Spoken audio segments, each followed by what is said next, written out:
once again, we have arrived at a date that is forbidden in China. It has been 37 years since the June 4th Tiananmen Square massacre.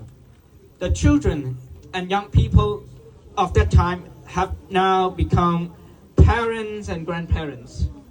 Time flies, and the sting and smell of blood may seem to have been washed away by the rain, but the horror of dictatorship and the great crimes against humanity that were committed will never be forgotten.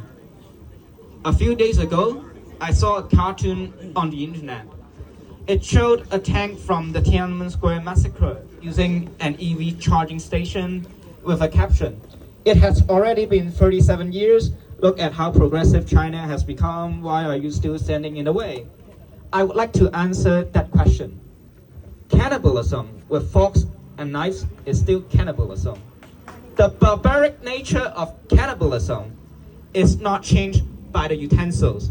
It changes only when it stops.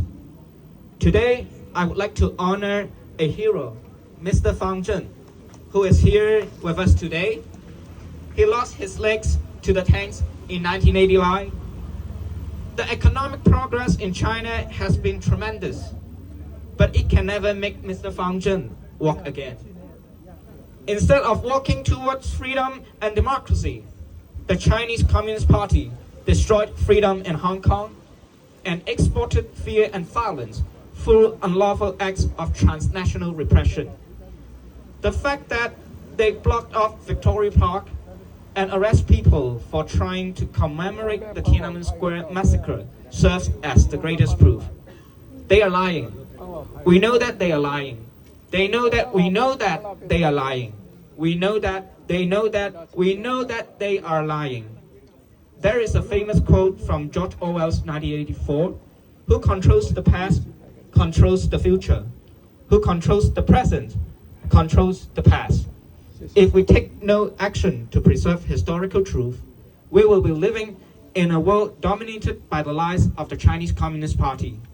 Even if we are living in democracies like here in the United States, a few years ago, I was forcibly taken away from my home at the age of 15 by National Security Police in Hong Kong after criticizing the Chinese government.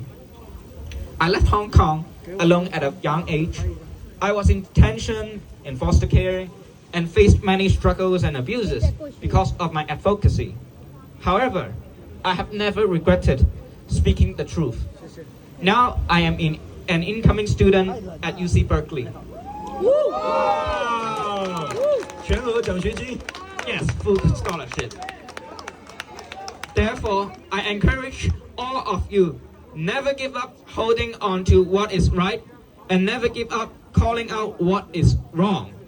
The brave students in Tiananmen Square lost their lives, but the fight for a better world that they began still continues because of your perseverance. Remember June 4th! 光復香港，光復香港，時代革命，時代革命。多謝你哋 ，Thank you very much。